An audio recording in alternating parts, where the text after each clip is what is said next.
श्रीललितादेव्ये नमः।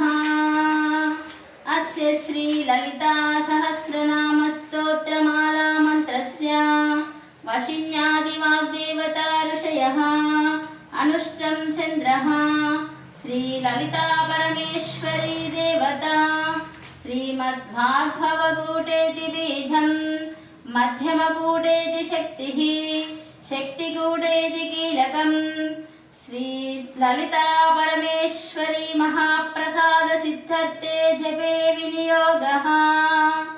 ध्यानं सिन्दूरारुण विग्रहां त्रिनयनां माणिक्यमौलिस्तुरत्तारानायकशेखरां स्थितमुखीमापीव वक्स्तोरुहां पाणिभ्यां परिपूर्णरत्नजजकं रक्तोत्पलं बिभ्रतीं सौम्यां रत्नकटस्थरक्तचरणां ध्याये पराम्बिकाम् अरुणां करुणातरङ्गिताक्षिं त्रिशपाशाङ्कुशपुष्पबाणचापाम् अनिमावृता हिमयूहैर्मपविभावयेद्भवानी ध्याये पद्मासनां विकसितवदनां पद्मप्रस्यायताक्षीं हेमाम्भां पीतवस्त्रां कलिकलितलसध्येयां सर्वालङ्कारयुक्तां सततमभयदां भक्तनां भवानीं श्रीविद्यां शान्तमूर्तिं सकलसुरानुतां सर्वसम्पत्प्रदात्रीं सकुङ्कुमाविलेपनमलिकं विकस्तूरिकां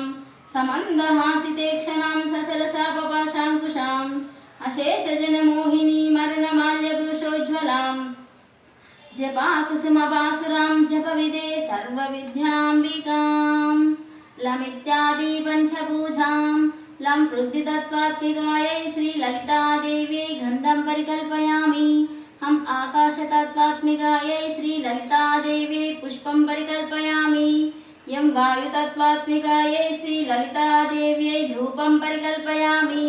ब्रह्मग्नितत्त्वात्मिकायै श्रीललितादेव्यै दीपं परिकल्पयामि। वं अमृतत्वात्मिकायै श्रीललितादेव्यै अमृतनैवेद्यं परिकल्पयामि। सं सर्वतत्त्वात्मिकायै श्रीललितादेव्यै सर्वोपचारं ताम्बूलं परिकल्पयामि। श्रीललितासहस्रनामस्तोत्रप्रारम्भः। ॐ ऐं ह्रीं श्रीं श्रीमात्रे नमः। ॐ ऐं ह्रीं श्रीं श्रीमात्रे नमः। ॐ ऐं ह्रीं श्रीं श्रीमात्रे नमः।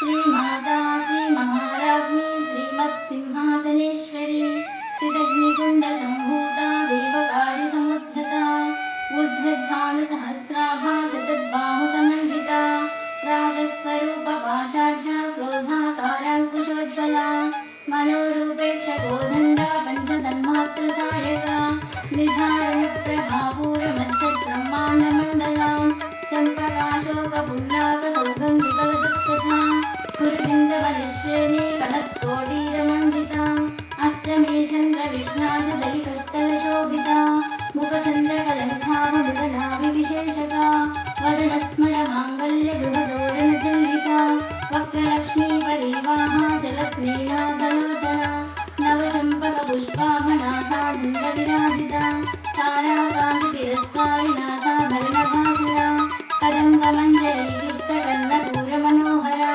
ताटङ्कयुगलीभूततपनोडुपमण्डला पद्मरागशिलादर्शपरिभाविकभोलभू नवबिन्दुमबिम्बस्त्रीनस्कारिरजनसदा शुद्धविद्यापुराकार दिशपत्सिद्धयोज्ज्वला कर्पूरवीडिकामोदसमाकर्षदिगुन्तरा निजसल्लापमाधुर्यविनिर्भक्षितगच्छपि मन्दस्मितप्रभापूरमज्जत्कामेशमानसा अनाकल्पसादृश्यजुगुतश्रीविराजिता कामेशभक्तमाङ्गल्यसूत्रशोभितकन्धरा कनकान्तरकेयूरकमनीयभुजान्वितां रत्नग्रैवेयचिन्ताकलोलमुक्ताबलान्वितां कामेश्वरप्रेमरत्नामणिप्रणिदस्तनी नाभ्यालवालरोमालिलताफलकुचिद्वयी लक्षरोमलदाधारसमुन्नेयमध्यमा तनभारतदन्मध्युपट्टगण्डवलित्रया अरुणारुणकौस्तुम्भवस्तभास्तं तदीतदी